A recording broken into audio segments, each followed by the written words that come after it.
we're here in the Senate committee room waiting for the hearing to begin, and your garb just attracted my attention. Can you explain why you're here and what's up with the glasses, man? Well, yeah, we have a really clear vision for Kentucky that, you know, a lot of folks in Frankfort don't seem to share.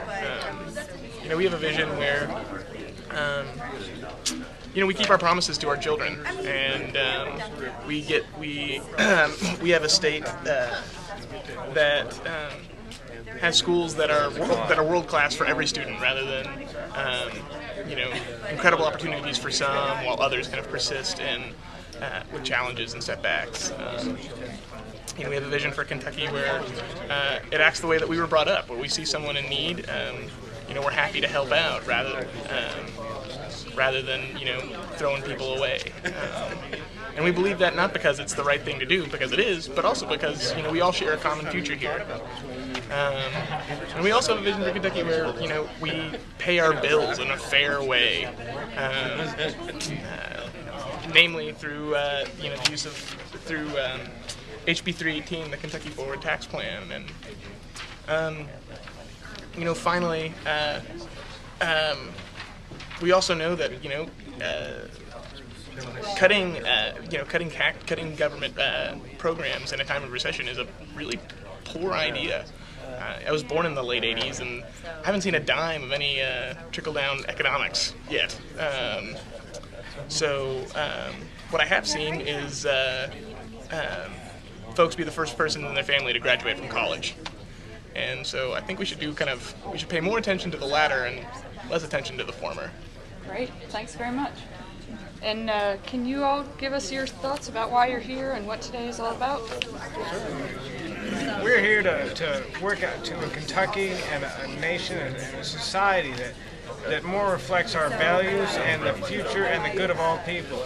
Now, every day I'm a criminal defense attorney, and I see the people who have never been blessed with the opportunities and the support and the upbringing that we all say that we should have, how they fall through the cracks and how they don't have a chance, and how our idea, you know, of justice has not become justice for all people, but has become punishment and penalties against people. That people who were never blessed with these opportunities, who never got lifted up, who never had a chance as a kid, how we crush down on them and make them felons so they can never work again, and call that justice. And that is nothing. And like, you know, Kentucky's public defender system is broken. A couple of years ago, they ran out of funding for the year in April or May, and that is just absurd. That we keep pouring more and more money into the prosecutorial system, the people who are going to catch crime and put people in jail and persecute them, I call it, and we're not going to work for any justice. That, you know, the people who've never been blessed with the opportunity to be heard, again, are unheard, and it sickens my heart. And as a Christian, I know we're supposed to lift up the poor and the downtrodden and free the captives, and I think that's what we should do. Great, thanks very much. Agree, absolutely. Sorry. As for me, I just think it's outrageous that, you know, we talk about trying to, you know, to cut the deficit and raise revenue and do all the rest of this to sort of make ourselves sustainable in whatever sense Rand Paul thinks we're doing that, but that we cut programs in a lot of cases which actually raise revenue.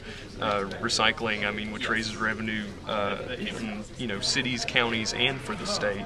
And it's just ridiculous to me that we would do that. That we would cut money in an effort to save money from programs which actually raise money. So I just think it's silly. Great. So you all have come today, and I can see from the crowd that there are a number of you who have come today because there's a hearing on a Senate resolution. Could you tell me briefly what that resolution is and what it would do? The resolution would require it wouldn't actually require anything. It doesn't accomplish anything in and of itself, but it would ask the federal government to balance the budget with the federal dollars we have now, which after significant tax cuts is pretty small. Pretty sad budget. And so what's your primary purpose or message? What would you hope that senators here take away after this hearing is said and done? Primarily, I want them to be looking at jobs and solutions that really will bolster our economy rather than trying to make cuts and not look for revenue where we need it. we can only cut so much. So if we continue to cut, we're not going to have anything left. Thanks very much. And you, sir, anything you'd like to add? Excellent.